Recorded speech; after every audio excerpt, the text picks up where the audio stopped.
उन्हीं शक्तियों ने अपने वश में कर रखा होता है। और जब ग्रेगरी अपनी चांदी की राख को उसके ऊपर डालते हैं तो उन्हें पता चलता है कि ये मदर विच है। वो उस बच्ची के शरीर से बाहर निकल जाती है। ग्रेगरी और उनका असिस्टेंट किसी तरह से उसे चांदी के जाल में पकड़ लेते हैं और एक लोहे के पिंजरे के अंदर कैद कर लेते हैं। लेकिन मदर विच ने यहाँ पर ग्रेगरी के असिस्टेंट को भी अंदर खींच लिया होता है। हालांकि ग्रेगरी उसे आजाद करने के लिए कहता है, लेकिन मदर विच उसे आजाद नहीं करती। ग्रेगरी पिंजरा नहीं खोल सकता क्योंकि मदर विच यहाँ से आजाद हो जाएगी और वो ग्रेगरी के असिस्टेंट को मार देती है। इसके बाद ग्रेगरी उस पिंजरे को आग लगा देते हैं। लेकिन यहाँ पर मदर विच की शक्तियां पहले से बहुत ज्यादा बढ़ चुकी है, इसीलिए वो पिंजरा तोड़कर वहां से निकल जाती है। इसके बाद ग्रेगरी एक दूसरे आदमी के पास जाते हैं जिसका नाम टॉम है।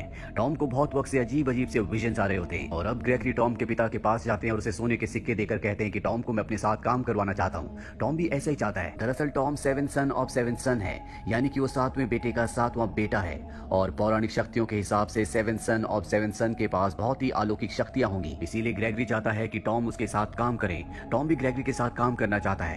जाने से पहले टॉम की मॉम उसे एक स्टोन देती है और कहती है कि इसे हमेशा अपने गले में पहन कर रखना। वहीं हमें मदर विच को दिखाया जाता है जो कई 100 सालों के बाद अपने पुराने किले में पहुंचती है जिसकी हालत बहुत ज्यादा खराब है। वो पूरी तरह से खंडर बन चुका है। यहाँ पर मदर विच की बहन भी होती है जिसे ग्रेगरी ने यहीं पर कैद किया होता है। सबसे पहले वो अपनी बहन को आजाद करके उसे दोबारा से जवान बना देती है और इसके बाद वो अपने किले को पहले जैसा कर देती है। वहीं हमें ग्रेगरी और टॉम को दिखाया जाता है जो मार्केट में होते हैं और ग्रेगरी को सामान लेने के लिए टॉम को कहता है। टॉम जब सामान लेने के लिए जाता है तभी वहाँ पर एक लड़की को देखता है जिसे कुछ सिपाहियों ने पकड़ा हुआ होता है। दरअसल वो इसे मारने के लिए जा रहे हैं। टॉम ने इस लड़की को कई बार पहले भी अपने विजन्स में देखा है, इसीलिए सिपाहियों के पास जाता और कहता है कि मैं ग्रेगरी के साथ काम करता हूँ, मैं उसका असिस्टेंट हूँ, तुम्हें इसे छोड़ना होगा। ये कहने पर वो लोग उस लड़की को छोड़ देते हैं। टॉम उस लड़की से उसका नाम पूछता है लेकिन वो उसे अपना नाम नहीं बताती और कहती है कि मेरे बारे में ग्रेगरी को कुछ मत बताना। यहाँ से निकलकर वो मदर विच के महल में जाती है जहाँ हमें पता चलता है कि ये मदर विच की बहन की बेटी है, इसका नाम एलिस है।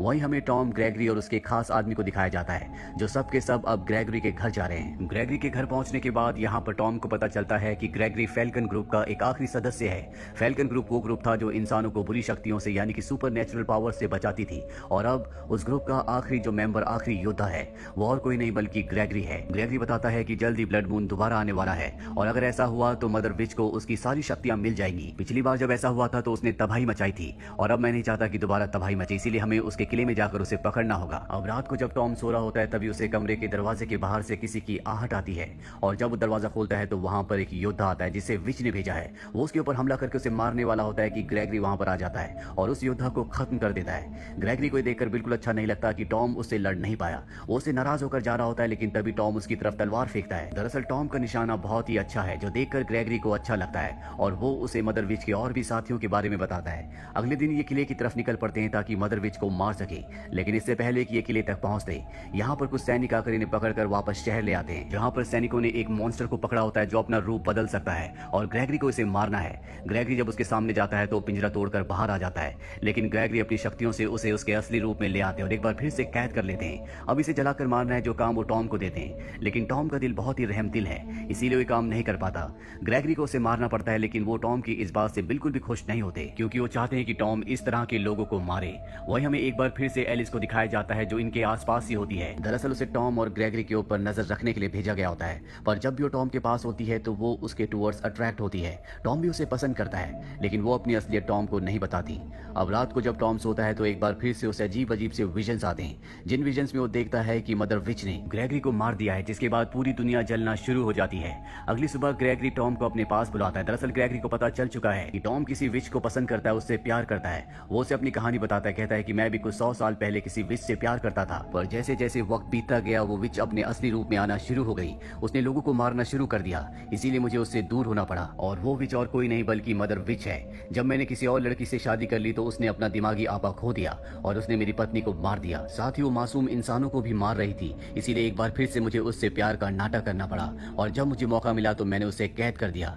जिस लड़की से तुम प्यार करते हो जिसका नाम एलिस है वो भी एक विच है और मैं नहीं चाहता कि जो मेरे साथ हुआ है वो तुम्हारे साथ भी हो। और अभी दोनों के दोनों मदर विच को मारने के लिए उसके किले की तरफ निकल पड़ते हैं और तभी एक बहुत बड़ा मॉन्स्टर जो कि मदर विच के लिए काम करता है इनके ऊपर हमला कर देता है। अपनी जान बचाने के लिए दोनों के दोनों पानी में कूद जाते हैं। मॉन्स्टर भी पानी में कूद जाता है और टॉम उसके ऊपर चढ़कर उसे अपनी तलवार से जख्मी कर देता है। आगे बहुत ही बड़ा झरना होता है जिस झरने से गिरने के बाद उस मॉन्स्टर की मौत हो जाती है, लेकिन टॉम बच जाता है। अब उसके सामने एक दूसरी विच आती है जिसके पास तलवार है और इससे पहले कि वो टॉम को तलवार से मारती, उसकी तलवार टॉम के गले में जो लॉकेट होता है जो उसकी मॉम ने उसे दिया था उस पर टच होता है, जिसे देखकर वो पूरी तरह से हैरान हो जाती है। वो कहती है कि ये मदर विच का है और ये बात बताने के लिए वो यहाँ यहाँ से मदर विच के पास चली जाती है।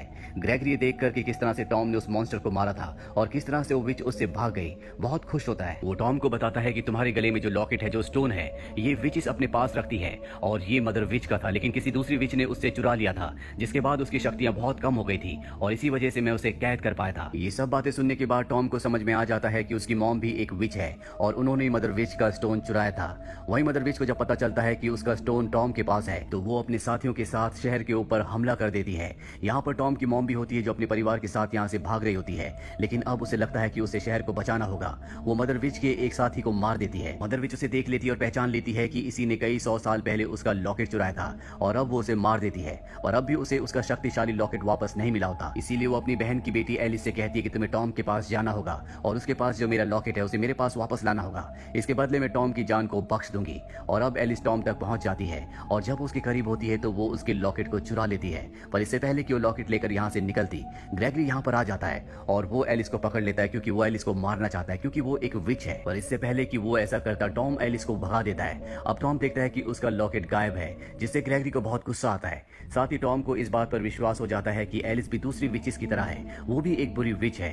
और अब यहाँ पर मदर विच के बहुत सारे लोग आ जाते हैं जो टॉम, ग्रेगरी और ग्रेगरी के वफादार साथी के ऊपर हमला कर देते हैं। ये तीनों की तीनों उनसे लड़ते हैं, लेकिन वो बहुत शक्तिशाली है, इसीलिए टॉम को और ग्रेगरी के वफादार साथी को ऊपर खाई से नीचे फेंक दिया जाता है और ग्रेगरी को बंदी बना लिया जाता है। टॉम और ग्रेगरी का जो वफादार साथी होता है, दोनों के दोनों जिंदा होते हैं। टॉम बेहोश होता है, इसीलिए उसे एक बार फिर से विजन्स आते हैं जिसमें उसकी मॉम उसके पास आती है और बताती है कि मैं भी एक विच थी, लेकिन सभी विचेस बुरी नहीं होती। मैंने विच क्राफ्ट को छोड़ दिया और तुम्हारे पिता से शादी कर ली। तुम सिर्फ 7 सन ऑफ 7 सन नहीं हो, बल्कि तुम एक बहुत ही स्ट्रॉन्ग विच के बेटे भी हो और तुम मदर विच को हरा सकते हो। वही मदर विच को दिखाया जाता है जिसके पास अब लॉकेट है और आज ब्लड मून की रात होती है और जैसे जैसे ब्लड मून की रोशनी लॉकेट के ऊपर गिरती है, मदर विच की शक्तियां वापस आना शुरू हो जाती है। उसके पास ग्रेगरी भी होता है और ग्रेगरी को अपनी शक्तियों से वो अपने वश में करना शुरू कर देती है। वहीं एलिस को पता चल जाता है कि मदर विच ने उसके साथ धोखा किया है, उसने टॉम को मरवा दिया, इसीलिए वो उसके गले से लॉकेट को खींचकर निकाल देती है, जिससे उसका पूरा का पूरा प्रोसेस रुक जाता है, जिससे ग्रेगरी भी उसके वश से आजाद हो जाता है। मदर विच को बहुत गुस्सा आता है, वो ड्रैगन के रूप में आकर एलिस को मारने के लिए आगे बढ़ती है, लेकिन एलिस की मॉम जो कि विच है, जो कि मदर विच की बहन है, वो नहीं चाहती कि मदर विच उसकी बेटी को मार दे।